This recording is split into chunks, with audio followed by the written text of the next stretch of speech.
आज मैं जिस टॉपिक के बारे में बात करूंगी वो है बेबी स्किन केयर रूटीन। ये माओं के लिए, स्पेशली वो माएँ जिनके छोटे बच्चे हैं और न्यूली मदर वाली फेज से गुजर रही हैं, उनके लिए बहुत इम्पॉर्टेंट है।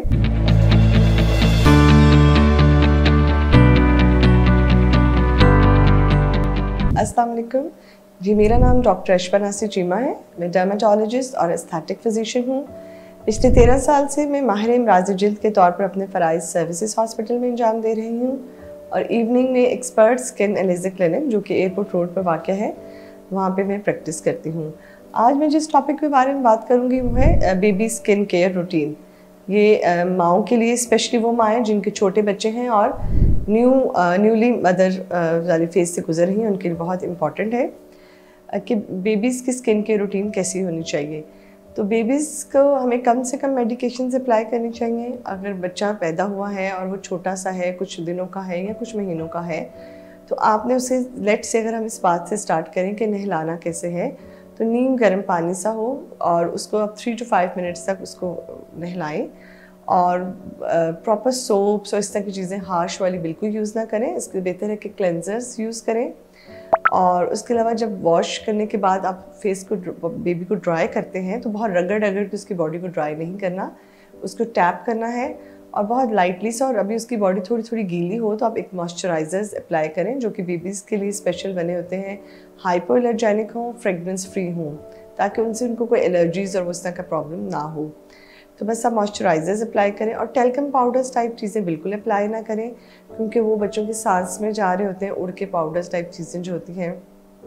उसके अलावा उनको आपने कोई ऐसी चीज़ें भी ना पहनाएं कपड़ों में भी जिनसे उनको एलर्जी होने का ख़तरा हो। लाइट क्लोथिंग होनी चाहिए उनकी और बहुत टाइट क्लोथिंग ना हो कि टाइट बहुत ज़्यादा अपने कपड़े में, लूज़ फिटिंग वाले उनको क्लोथ्स पहनाएं आप।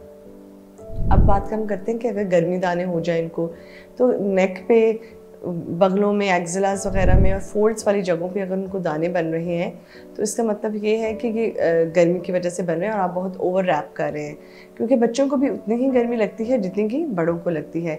तो आप उनको थोड़े लूज़ कपड़े पहनाएं और उनकी बॉडी को थोड़ा सा हवा लगने दें।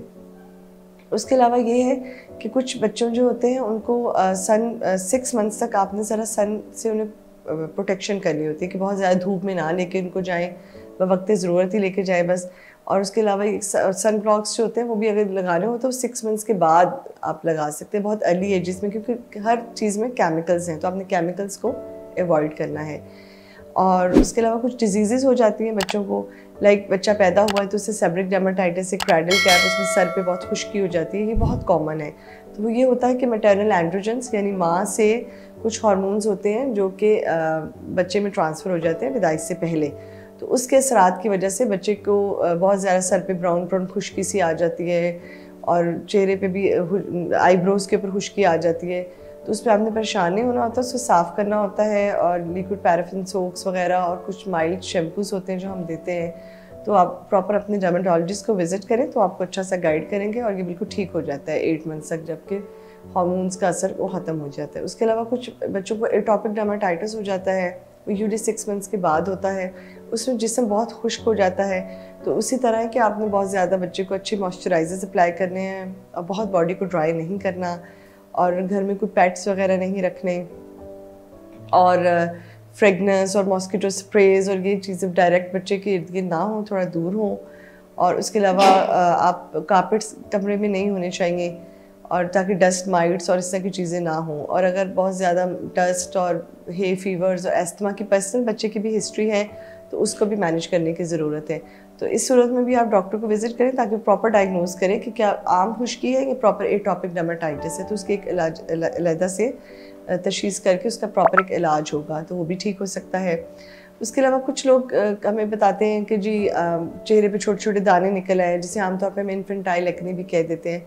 तो उसमें बच्चे का आपने कोई इतनी दवाइयाँ नहीं लगानी होती, उसको आप छोड़ दें तो बगैर ट्रीटमेंट के भी वो आहिस्ता आहिस्ता खुद ठीक हो जाता है, क्योंकि उसमें भी जो बच्चों के पोर्स होते हैं वो अपनी ही स्किन के फ्लेक्स वगैरह से ब्लॉक हो रहे होते हैं, तो एक्नी या माइलियाज बन जाते हैं। तो अगर आप वो कुछ भी नहीं लगाएंगे तो आहिस्ता आहिस्ता वो खुद ठीक होगा। लेकिन अगर आपको लगे कि बहुत ज़्यादा हो गए हैं तो फिर आप डॉक्टर को, डर्मेटोलॉजिस्ट को विजिट करें, वो आप बिल्कुल माइल्ड सी कोई पीलिंग सी आपको देंगे क्रीम्स जो कि नॉन इरिटेटिंग होनी चाहिए, तो वो उससे ठीक हो सकता है। लेकिन इस वीडियो में मैं आपको ये बताना चाहती हूँ कि हर चीज़ को आपने बिल्कुल लाइट भी नहीं लेना, कि हर चीज़ को आप समझें कि ये तो खुश्की है, ये तो ठीक हो जाएगा।